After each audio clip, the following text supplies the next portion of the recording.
how's it going everyone? It's Vivi and welcome to the latest story update of Union Cross. Again, we're looking at the Japanese version. Oh, and before I forget, thank you as always Gold Panner for these awesome translations. There is one thing we've been questioning for some time now. Ventus is the one who was never meant to be a new Union leader. The Master of Masters had entrusted Master Ava to look at the 5 names on that sheet of paper and appoint them leaders. All these Union leaders have received a rule book. Ephemer, Skald, Lorium, Brain, and Strelitzia, who's no longer in the equation. But where does Ven fit in all this? He's the intruder. In a bad way or unknowingly? Bad way would mean Ven has this split personality. Assuming Darkness joined Ven here already, without knowing it, he would have no recollection of taking Strelitzia's life. That sort of way, you know, when referring to bad. Or the other possibility,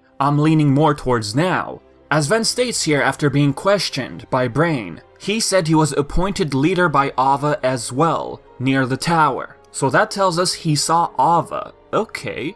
What I like about Brain here? He's not too quick to dismiss Ventus. He's very civil and they want to continue their friendship and figure out what's happening. So if Ventus is right, you know, the fact that he saw Ava? Well, that tells us there's an impersonator in the equation. I'd like to believe Brain on this whole thing. He feels Ava is not responsible for this shortcoming. However, Ava did go against the Master of Masters' rules, to some extent. As Brain mentions, he got the Book of Prophecies instead. His name wasn't circled. The one whose name was circled in red was supposed to receive the Book of Prophecies. That was her way of trying to alter fate. If this Ava Ven saw was an impersonator, then I'd like to believe Darkness can shapeshift. Darkness with capital D. This Darkness individual took the form of Ava and told Ven he's a Union leader. Darkness, I believe, took Strelitzia's life in order to replace her with Ven. Why? Because Darkness was so interested in this Ven character. Or perhaps with the idea to also time travel forward. Because all of the Union leaders, at least some of them, travel forward in time. So I take it Darkness wanted to travel through time. And about this ruthless personality, Darkness being the killer of Strelitzia, I mean, this ruthlessness reminds me of Vanitas. To be honest with you, when Vanitas first said, "I'm Darkness," I just scrubbed it off as, whatever. He just thinks he's Darkness. Someone who's made of pure darkness, with absolutely no connection to Union Cross. But now, having played ReMIND, spoilers by the way for those who haven't played it, in an extended scene before Sora arrives to help the crew with Aqua, Vanitas tells Ven, "I've been inside you for a very long time." He also says, "I'm nothing like you, Ven," implying that Vanitas really is just an outside stranger. That stranger being Darkness, who most likely took the life of Strelitzia. Do remember, the Master of Masters did say that long ago, Darkness would take form as them. Lucia interrupts and says, "So wait a minute, these Darkness creatures were human?" The Master of Masters didn't say no straight up, he just said, "That's not what I said." Although they weren't normal humans, they could have resembled them. Darkness we have now could be an old Darkness that's been lurking around for a long time. Not exactly human, but is able to express itself. That would explain the human nature of these old Darknesses. Eventually, what I believe, this Darkness takes part of Ven, remains hidden until it gets extracted by Xehanort and birthed by Sleep. But why does this Darkness creature look like Sora afterwards? Well, that's because after this extraction, Ven's heart was fractured, and Sora's heart came into contact with Ven's. That's what caused Vanitas, or Darkness, to gain Sora's face. Another scene from ReMIND. When Sora's traveling while trying to travel through Ven's heart,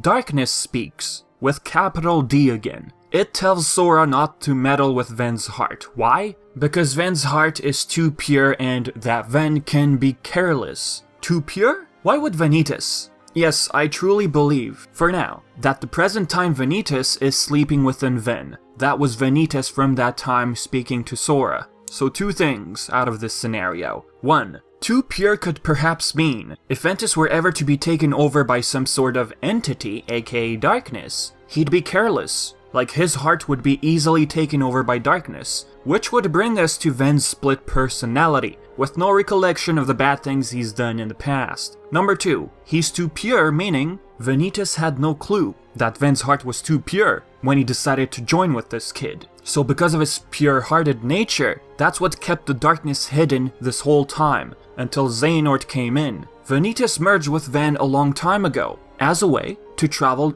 into the future. For what reason, that we still don't know. Next scenario, we have Maleficent and Darkness discussing the way she's gonna return to her own timeline. Before they head towards that room, Darkness refers himself as an old acquaintance. I take it he says that because once Maleficent encounters Vanitas in the future, she's gonna tell herself, wait a minute, I've seen you somewhere. Comparing both timelines, Daybreak Town and the future, it's a lot of years we're looking at. So that's what perhaps Darkness or Vanitas meant by old acquaintance. That's what you'll remember me as, referring to Maleficent. Apparently, Maleficent time traveling to the future will act as a guide. I've seen other translations that use the word marker instead. Whatever it is, this guide or marker is what will allow our Union leaders, or at least some of them, to travel forward in time. This room, okay, we have a room that looks exactly the same in Kingdom Hearts 1 at the end of the world's terminus. What does this mean? The lab we got at the end of the world, was it a time machine this whole time?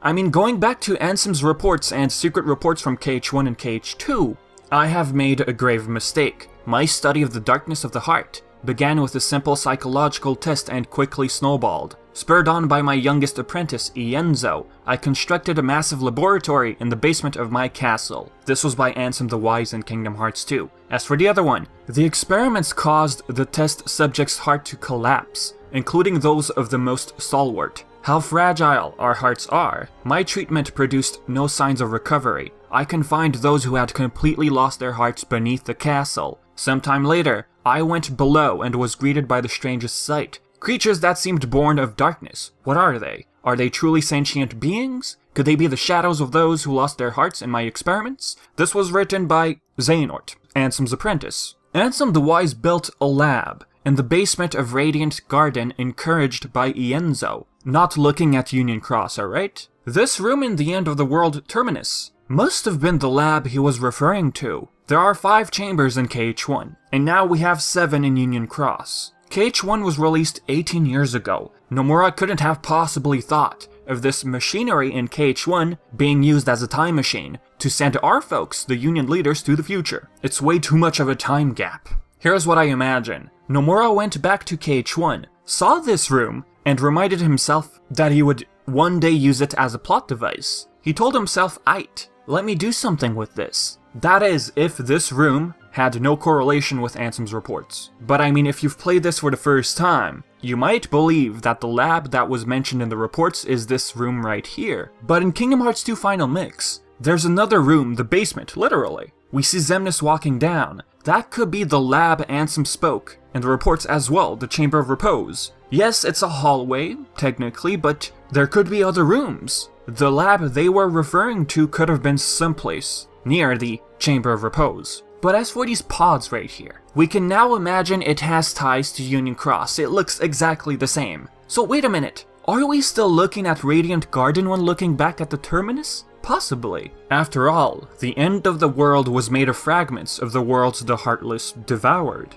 Daybreak Town, looking at Kingdom Hearts 1, it was far gone, right? And what I mean by this is, I don't think that this room in KH1 is now a section, a fragment of Daybreak Town. Do recall, one world was omitted from the data realm in order to avoid time-traveling Maleficent to find out the secrets of that world being Radiant Garden. Is it because the Master of Masters feared Maleficent would discover this room in Radiant Garden? You know, a way to time travel? I mean, well, if he feared that she'd discovered that room in Radiant Garden, well, he should have also feared her finding the room in Daybreak Town. And what I assume by this is, the secrets of Radiant Garden, it's something entirely different. So there's 2 things I'd like to say. 1, there are 2 similar looking machines, one in Daybreak Town and another in Radiant Garden. 2, Ansem the Wise simply built a lab in the image of such device with the help of Xehanort. Xehanort is not mentioned in the reports when building the lab, but do recall that Xehanort, when he was younger, he did come into contact with the Master of Masters. We still don't know the full story. It could be possible that Xehanort also met the Master of Masters sometime before this cutscene in Kingdom Hearts 3. So guys, all we can say right now, there's 7 pods in Daybreak Town. Who used them to travel forward in time? Maleficent being one. Then there's Scald, who I believe is Subject X, whose memories were being studied. I mean, think about it, Ansem the Wise probably built this machine in Radiant Garden, in the image of that old machine in Daybreak Town. But the question is, how did he know about such a machine existing in Daybreak Town a long time ago? All I'm saying is it could have something to do with Xehanort. And instead of this machine in Radiant Garden being used as a time travel device, it's used to dive deep into people's memories. The other person would be Luxord or Luxord, whatever the pronunciation is. There are currently 2, and I'm really confused. Demyx, Larxene, or Elrena, whatever you prefer. There's Lauriam, Marluxia, and then there's Ventus. Why these guys? Because they all wound up in the Birth by Sleep timeline. Why did I omit Brain and Ephemer? Ephemer because he's the light of the past. We can say he never time traveled forward, he remained in the past. And Brain, who we don't really know about, well, he could possibly be someone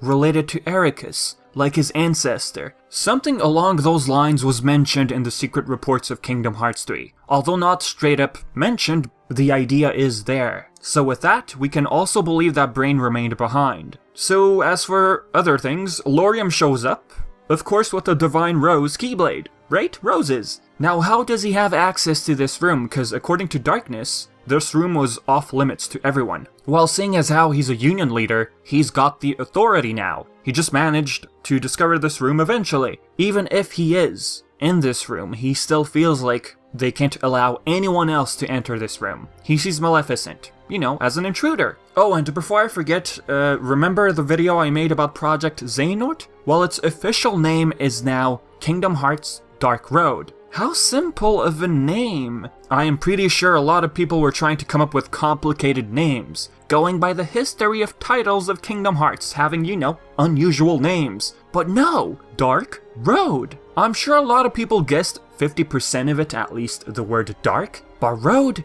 It could have been easily guessed! But hey, it is what it is. I'm really surprised it's very simple. But yeah, there will be additional information regarding this game in mid-February, so with that being said guys, thank you so much for watching. So as usual, do your stuff, comments, questions, your own theories, and all that, leave it all in the comment section below. And as always, I've been Vivi, and thank you so much for watching.